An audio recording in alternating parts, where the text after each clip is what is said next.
书接上回，基于对2023年整个市场的4条预测和对房地产市场的3条预测， Norman 会推荐大家在2023年做一些什么呢？总结起来就是可持续发展加风险中性原则。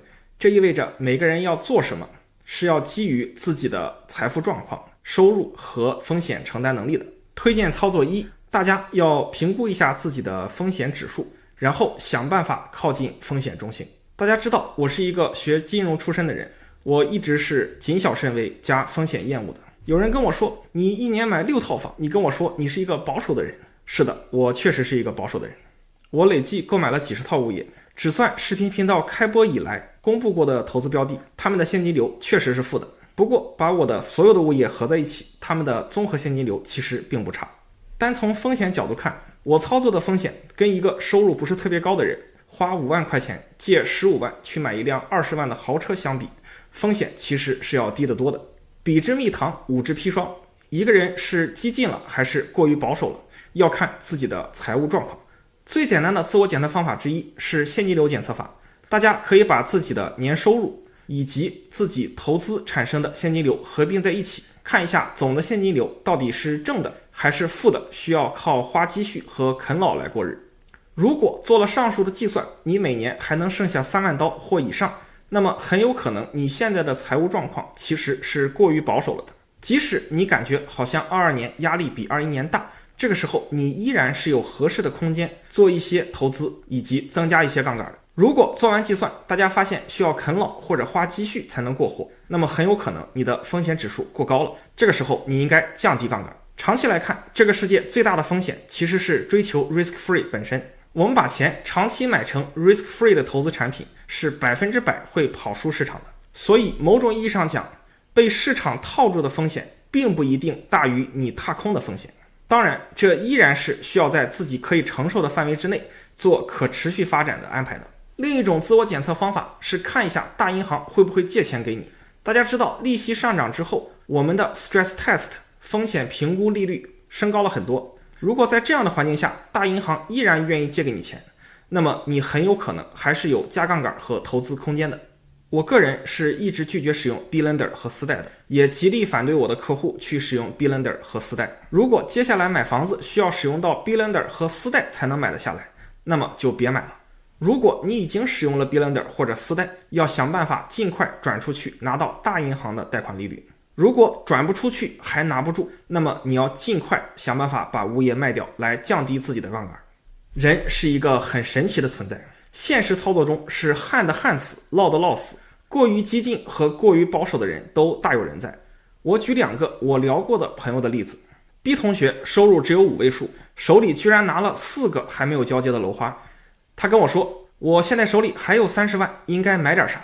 这种情况明显属于杠杆早就拉爆了还不自知的情况。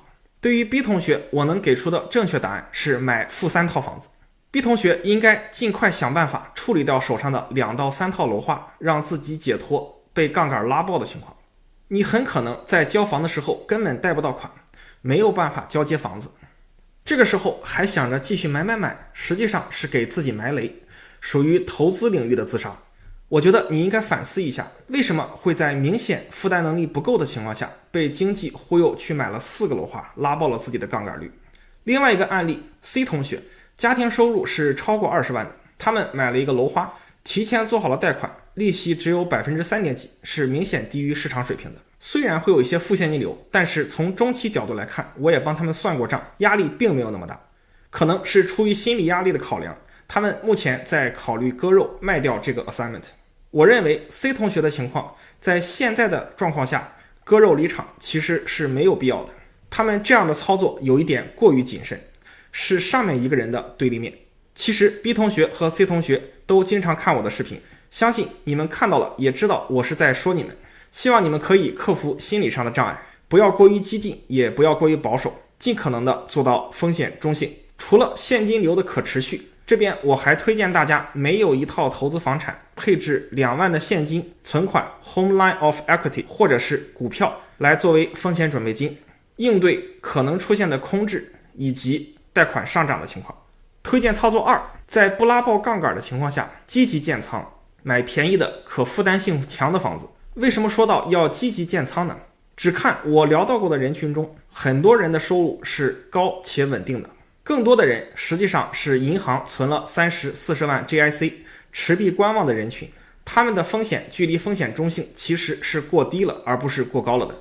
这批人应该在可负担性允许的情况下，积极在市场上寻找可以投资的标的，增加杠杆和投资额，而不是减少杠杆或者割肉。注意，这边再三强调，在可负担性允许的情况下，积极建仓要建立在正确评估自己风险指数的前提下。如果你按照我的方法计算了，还是不确定自己的风险是高了还是低了，欢迎这边联系我，我来帮你算一算。积极建仓目的是为了避免踏空的风险。在一个人的一生中，黄金的建仓时间其实并没有那么多，想要精准 timing 一个市场的最底部，其实也是非常困难的。如果你能 timing 到一个资产价格正负 10%， 以及时间上讲正负6个月以内，就已经是巨大的胜利了。千万不要把自己想象成大仙，我要买到最便宜的那套房子，这件事情其实很难发生。能建仓的最佳时机就是大银行愿意借给你钱，并且房价相对低的时机，而不一定是利息最低的时间。从房价低和大银行愿意借给你钱两个角度来看，如果大银行愿意借给你钱，那么现在真的就是非常好的建仓时间。从现在到利息见顶到利息开始反转之间，就是一个相对的底部。买在这样一个相对的底部是很难被市场套利的。如果房市真的随着利息反转开始反转了，那么它动起来的速度一定是很快的。买房子和买股票是不一样的，没有办法一把冲进去一下买很多套。所以如果你想把仓位建在相对的底部，等利息开始反转了是做不到的。你会有1套、2套甚至多套房在反转的过程中买在了上升的路径上。从房屋类型上讲，今年如果发生反弹，那么 House 反弹的幅度是有可能超过 Condo 的。虽然 House 的反弹程度有可能超过 Condo， 但是从投资的便利性、风险低、流动性强上讲，大家可能还是以购买 Condo 为投资标的是更加理性的选择。无论是 Condo 还是 House， 2023年大家一定要购买相对便宜的经济适用房。买自住房，大家要尽量买在可以长期居住的房子里面相对便宜的物业。自住房的话，推荐大家买愿意住在里面超过10年以上的长期住房中的相对便宜的物业。第3条推荐，新房不再是唯一选择，但依然是优先选择。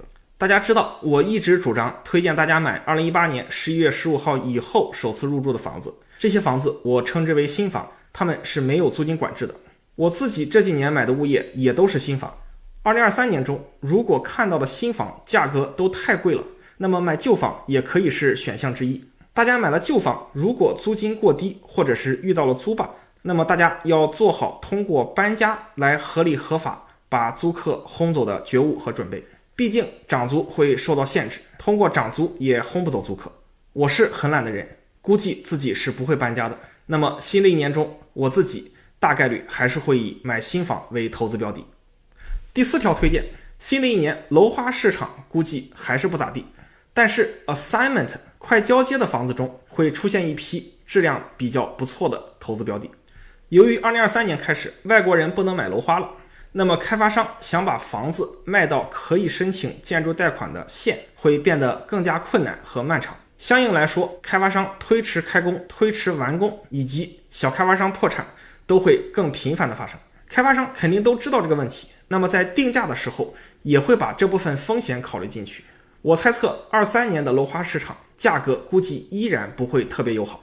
大家如果一定要买楼花，一定要非常的谨小慎微，努力避开小开发商的楼盘。在剩下的极少数的优质楼盘里，大家买楼花要卡住 Norman 的3大原则：开发商硬、价格便宜、首付比例低。另一方面，快交房的 assignment 中会出现很多不错的机会。18、19年间卖掉的很多楼花，23年都要交房了。由于利息大幅上涨，很多人买楼花又不喜欢当场做贷款，非要给自己埋坑，或者使用假的贷款信来买到楼花。这批人中会有更高比例的人无法交接，承受不住压力把 assignment 拿出来卖。2023年中，大家想办法找到这批人中把自己杠杆拉爆了交接不了的人去谈，是很容易拿到一个不错的 deal 的。第5条推荐，如果你的杠杆拉得过高了，那么2023年一定要坚决的去杠杆。这听起来很难，但是早做总是比晚做要强的。等到撑不下去的那一天，被 Power of Sale 去杠杆，面临的一定是更大程度的财务损失。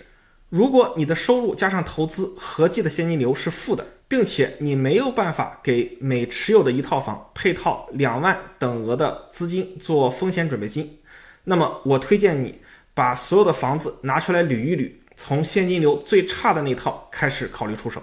另一方面，无论拿不拿得住，裸用房都没有继续持有下去的必要性。裸用房在这一波去杠杆中一定是下跌幅度最明显的房屋类型，持有这样的物业一定要尽快卖掉，不要心存幻想。从2022年2月高点开始计算，裸用房就是整个房地产市场的下跌的主力军。2023年房价调整中，裸用房依然会是下跌的领头羊。手里持有裸用房的朋友们一定要尽早卖掉。普通房屋拿不住了卖掉，那叫割肉，能拿住还是推荐大家拿住的。裸用房不管拿不拿得住卖掉，那叫止损，止损始于智者。尤其是我视频中举例过的物业类型，月供8000加上其他的杂七杂八的费用，一个月要1万的成本，结果只能租4000。这类裸用房并不会因为市场整体平稳而停止下跌，去泡沫嘎的就是这批房子，早卖早解脱。好，这就是本期视频的内容，坐等年底看结果，到底 Norman 今年还会不会被打脸呢？点关注不迷路，房子上的问题找 Norman 就够了。